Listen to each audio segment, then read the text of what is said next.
賽馬謝飛陪你起飛。Hello，大家好，我係謝飛。係啦，咁呢就隔咗呢個情人節啦，咁啊冇拍攝到，因為有啲私人原因啦，咁同埋因為本身都比較忙，同埋嗰日其實整體嚟講個心水都係麻麻地。咁其實我都想拍片嘅，咁如果我拍片，即係我都好老實講嘅，其實嗰日我心水係嗰場馬達啦，馬達係有分頭咁啊，但係輸咗，咁啊輸咗就，但係呢度我冇拍到片，咁就喺頻道嚟講唔算輸啦，咁但係自己買就輸啦，咁都要承認嘅。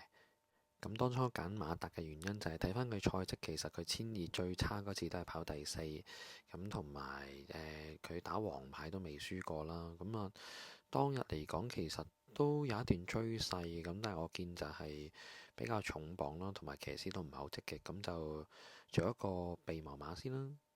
好啦，咁我哋講翻呢個2026年啊，咁就2月19號年初三嘅賽馬日啊，咁喺呢度首先恭祝各位馬到功成，馬運亨通啦，咁最緊要都係大家贏多啲啦。咁啊喺個人戰績方面呢，咁其實農曆新年我嘅戰績都根據過往經驗，其實我都係即係十買其九輸嘅，咁所以其實心水都麻麻地，咁啊係貫徹呢個盡量拍片精神。如果唔係又拖下拖下呢，就拍唔到片啦。咁喺拍片之前我都係講啦，咁我希望都有同其他頻道唔同嘅題材出發點，咁或者我都分析下我啲買法，咁啊大家研究下咁。咁今日個題目係咩呢？就係講呢個叫做如果想贏錢啊，為何不能只買 win 啊？咁如果過往我都有上啲唔同嘅節目啦，即係當我得閒嘅時候，即係關於賽馬方面啦。咁因為其實我就都係嗰句啦，我唔係咩任何專家。咁我目的就係得兩個啫，第一就贏錢，第二就唔好輸錢，或者第三就叫輸少啲錢嚇。咁我覺得最穩陣、最啱我嘅業餘買法就係買位置啦，因為位置我三名就可以有錢收啦嘛。咁當然買位置嘅缺點就係個賠率冇咁好分啦嚇，即係同 Win 比較嚇。但係我今日嘅題目就係、咦，點解如果想贏錢，為何不能只買 Win？或者我其實對於買 Win 嘅補法有保留呢？咁其實好簡單嘅嗱。咁我哋現時香港嘅賽事呢，就主要兩種嘅，一種就叫讓磅賽。讓磅賽意思咩呢？咁譬如1到14隻馬啦，譬如沙田為例，1到14隻馬啦。咁通常1號個評分就會比較最高啦。咁譬如以第11場嚟講啦，因為我陣間會講第11場，咁呢就最高分就係1號馬嘅78分嘅駿翼快車啦。咁佢副磅就135磅，到最細個即係最大 number 啦，就係13號嘅深紅紅。咁佢評分就62分，咁但係119磅。咁換句説話咩呢？就係最高分嘅78分嘅駿翼快車，讓呢個深紅紅就讓成呢個幾多135減119啦。咁啊，大家觀眾自己諗就係即係大約都係十幾磅啦，係嘛？咁呢十幾磅個原因就係因為佢哋本身有個分差。咁佢咁個安排嘅話，即係其實呢13隻馬都係有機會嘅。即係如果照道理讓磅賽呢個評分制度，咁當然排位會有啲唔同嘅排位意思，即係個檔位啦。咁可能係一檔就係叫北斗福星，同呢個13檔嘅同心狼樂有啲唔同啦。即係會嗰個檔位就係根據排位之前嘅抽籤啦。咁呢個就冇得揀嘅。咁我就係咁講就話咩呢？咁因為我哋香港嘅賠率就係因為係一個叫做先抽水再平均分佈。先抽水即係其實馬會做呢個賽事之前，其實已經抽咗17% 水㗎啦。即係譬如你買100蚊，其實已經抽咗17蚊咁樣嚇。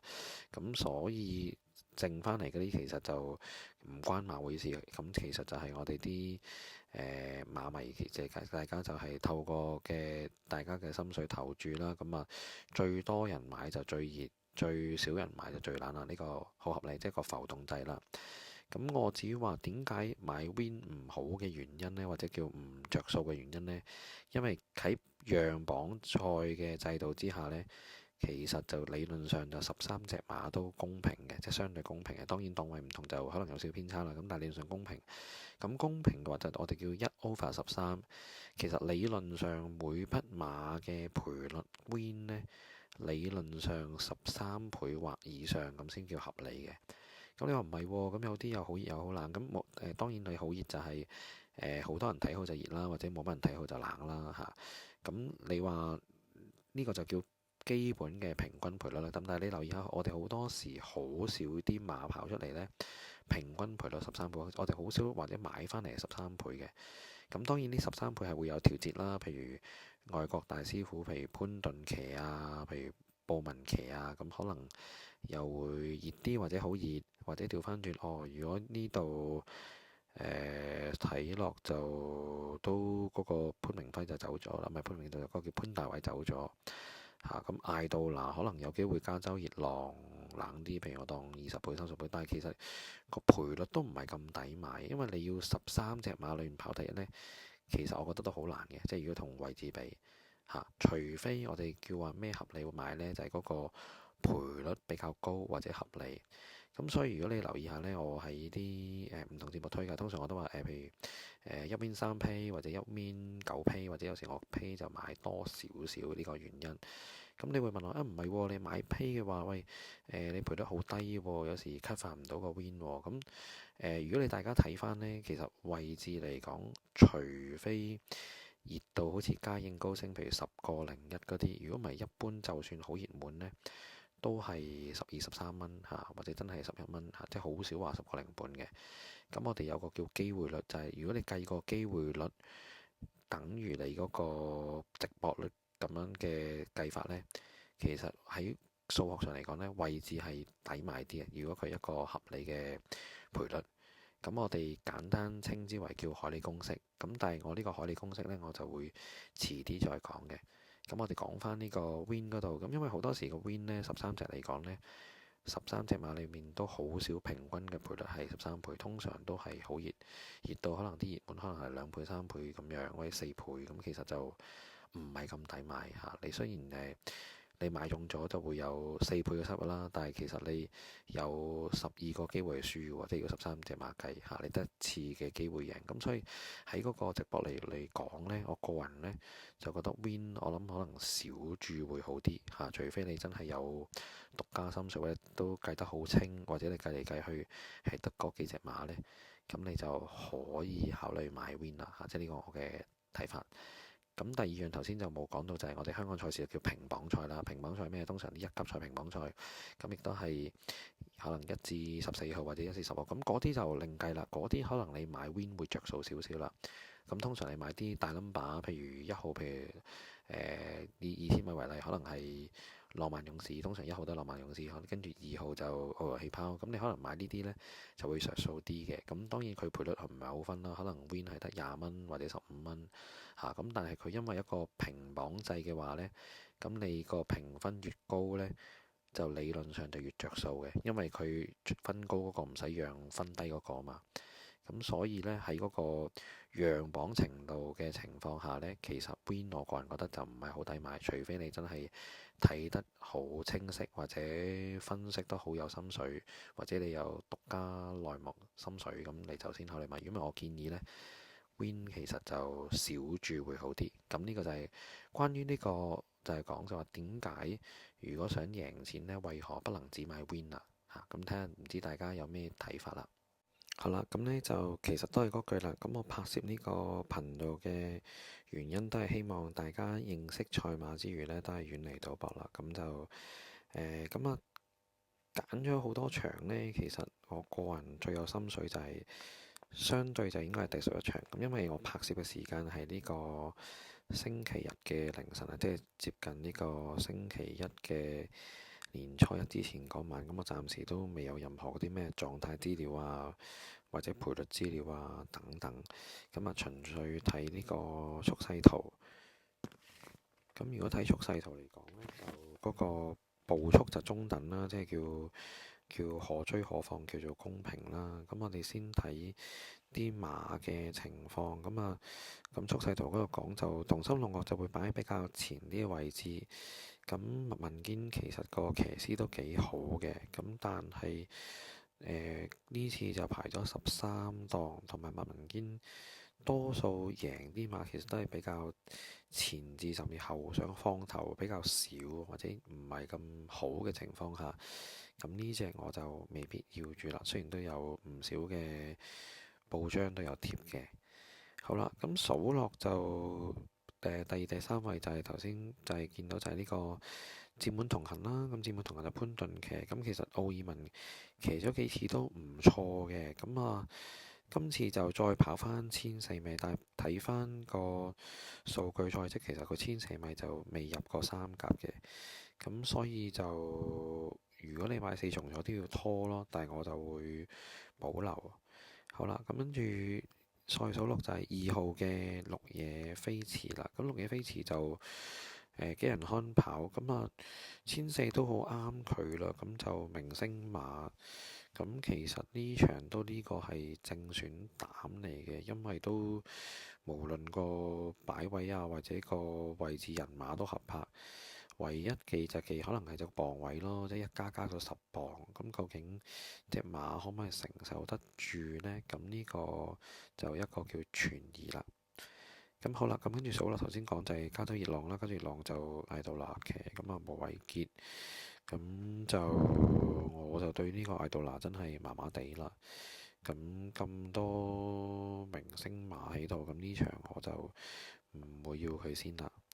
好啦，咁跟住數落做好自己，做好自己其實都幾好嘅。咁啊，布文騎呂健威，咁啊1400米都穩嘅。咁呢隻都如果你買4重彩嗰啲點都要拖嘅。咁但係就呢場唔係我心水馬啦，同埋布文通常如果要撇啲1、2幾、1、2、4、1、2、5嗰啲，其實佢係有啲吃力嘅，同埋就唔知佢會唔會塞車嘅，一啲你布文有時無端端塞車嘅，咁所以呢個我自己就會保留咯。如果你要拖腳呢，就拖埋佢啦。